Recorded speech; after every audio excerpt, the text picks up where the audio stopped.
In the pages of military history, few conflicts offer such a dramatic contrast as the Anglo-Zulu War of 1879. It was a war that pitted one of the most advanced military forces of the time, the British Empire, against the Zulu Kingdom, a warrior society that relied on traditional weapons like spears and shields. But this was no mere contest of technology versus tradition. The Anglo-Zulu War was a fascinating chess match, with both sides leveraging their own unique strengths and tactics in an effort to outmaneuver the other. As we dive into this history, one question stands out.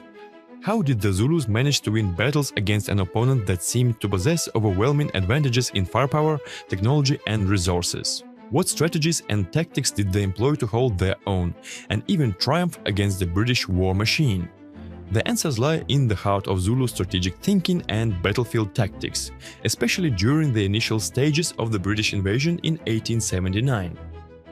In this video, we'll explore the various options that the Zulus had at their disposal and how they made use of them in the face of overwhelming odds. Historical context: a kingdom at a crossroads. To understand the Zulu strategic response to the British invasion, we first need to look at the broader historical context in which the war occurred.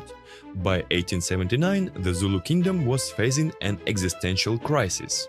British colonial expansion had been encroaching on southern Africa for decades, and by the late 19th century, the Zulu Kingdom was one of the last remaining independent African states in the region. King Cetshwayo, who had ascended the throne in 1873, found himself at the head of a powerful but vulnerable nation. He knew that the British thirst for control of Zululand was growing, driven by a combination of imperial ambition and economic interests. Cetshwayo sought to maintain Zulu independence through diplomacy, but the British, led by Sir Bartle Frere, saw the Zulu Kingdom as a roadblock to their plans for regional domination. In early 1879, the British issued an ultimatum that Cetshwayo could not possibly accept, leading to the inevitable clash of arms. But Cetshwayo and his commanders were not passive participants in this conflict. They had spent years studying the growing threat posed by the British and had developed a number of strategies and tactics to mitigate the British advantages in firepower and organization. Strategic approach: defending Zululand. The first and most important decision made by Cetshwayo was to adopt a defensive strategy. Unlike many African kingdoms that had attempted offensive wars against European powers, Cetshwayo recognized that attacking British forces on their terms would be disastrous. Instead, he chose to defend Zululand itself, turning his homeland into a battleground where he could exploit the Zulu army's knowledge of the terrain. This decision was not made lightly. Cetshwayo knew that a defensive war would give him the moral high ground, as the British could be portrayed as aggressors, both to his people and the international community. This could potentially rally diplomatic support from other European powers, or at least increase scrutiny of Britain's actions in southern Africa.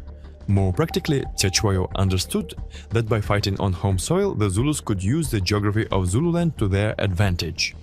The region's rugged hills, vast plains and dense brush were familiar to the Zulu warriors, but posed a significant challenge to the British troops, who were more accustomed to open-field battles or fortified sieges. Zulu warriors were trained to navigate this terrain with ease, allowing them to launch surprise attacks, disappear into the landscape, and harass British columns without engaging in full-scale confrontations. Key tactical innovation: the horns of the beast. At the heart of Zulu battlefield tactics was the famous Horns of the Beast formation. This tactic had been perfected under King Shaka in the early 19th century and was the cornerstone of Zulu military doctrine by the time of the Anglo-Zulu War. The tactic was ingeniously simple yet highly effective. The Zulu army was divided into three key components: the chest, the horns, and the loins. The chest, made up of the strongest warriors, would engage the enemy head-on, locking them into combat. As the British forces became fixated on the front, the horns, two wings of warriors, would sweep around both flanks, encircling the enemy and cutting off any route of escape. Finally, their loins were kept in reserve, waiting to reinforce where needed or to deliver the final blow once the enemy had been surrounded and demoralized. This tactic played directly to the strengths of the Zulu army: speed, discipline and overwhelming numbers. British infantry formations, which relied on linear static positioning, were vulnerable to this kind of attack. The Hounds of the Beast allowed the Zulus to encircle and overwhelm British forces before they could fully deploy their firepower. The Battle of Isandlwana – tactical victory through surprise. The Hounds of the Beast tactic saw its most famous application at the Battle of Isandlwana on January 22, 1879. This engagement was a prime example of how the Zulus could take advantage of British complacency and overconfidence. At Isandlwana, a British column led by Lord Chelmsford had divided its forces, leaving a significant portion of the army vulnerable in camp.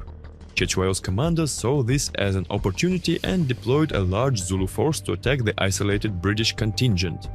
The British, expecting a frontal attack, were unprepared for the speed and coordination of the Zulu assault. As the battle unfolded, the Zulus executed the Hounds of the Beast tactic to devastating effect. The British soldiers, though armed with rifles and artillery, were overwhelmed by the sheer number of Zulu warriors surrounding them. In the chaos that followed, the Zulus wiped out most of the British force, inflicting one of the worst defeats ever suffered by the British military in a colonial campaign. The victory at Isandlwana was a strategic and psychological triumph for the Zulus. It shattered the myth of British invincibility and demonstrated that even an army equipped with modern firearms could be defeated by disciplined warriors using traditional tactics. Adapting to modern warfare, the use of firearms.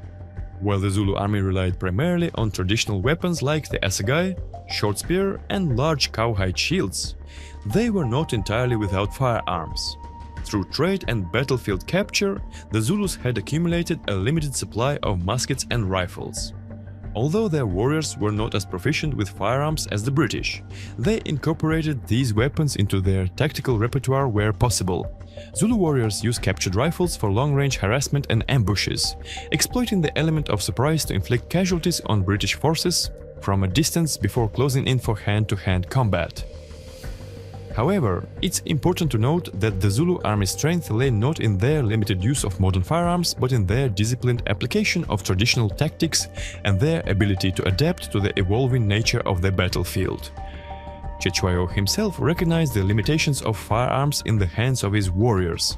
While rifles could be useful in specific situations, the Zulus' primary advantage remained their mobility, speed and ability to outmaneuver the slower, less flexible British columns. Psychological warfare, striking fear in the British ranks. Beyond physical combat, Cetshwayo and his commanders were masters of psychological warfare. They understood that the British soldiers, far from home and unfamiliar with the terrain, were prone to fear, especially after the crushing defeat at Isandlwana. The Zulu army capitalized on this by launching sporadic raids and ambushes, keeping the British on edge and uncertain of when or where the next attack might come. The Zulus also made use of traditional battle cries and rhythmic chanting, which had a powerful psychological effect on British soldiers. The sound of thousands of Zulu warriors preparing for battle was often enough to unnerve even the most hardened British troops. Coupled with the Zulus' reputation for bravery and ferocity, this psychological warfare made every engagement with the Zulu army a daunting prospect for the British forces. Defensive flexibility, adapting strategy as the war progressed. While the Zulus achieved remarkable victories in the early stages of the war, including the triumph at Isandlwana, Cetshwayo knew that the tide would eventually turn. The British, stung by their early defeats, regrouped and brought reinforcements, including more soldiers, better artillery and logistical support. Cetshwayo realized that the longer the war dragged on, the more difficult it would be for the Zulu Kingdom to sustain its resistance.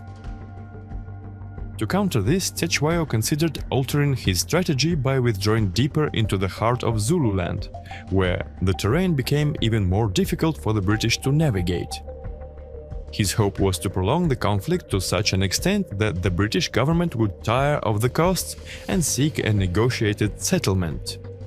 Unfortunately, the Zulu leadership lacked the centralized command structure needed to fully execute this strategy, and as British forces pushed deeper into Zululand, the Zulus were forced into increasingly desperate defensive actions. Despite their early victories and tactical ingenuity, the Zulu Kingdom eventually fell to the overwhelming might of the British Empire. The decisive Battle of Ulunde in July 1879 marked the end of Zulu resistance. While the Zulus demonstrated a remarkable strategic and tactical skill, their efforts were ultimately outmatched by the firepower and resources of the British. The Anglo-Zulu War remains a powerful testament to the courage and resilience of the Zulu people. If you enjoyed this deep dive into Zulu military tactics, make sure to like this video and subscribe to our channel for more historical insights and military strategies from around the world.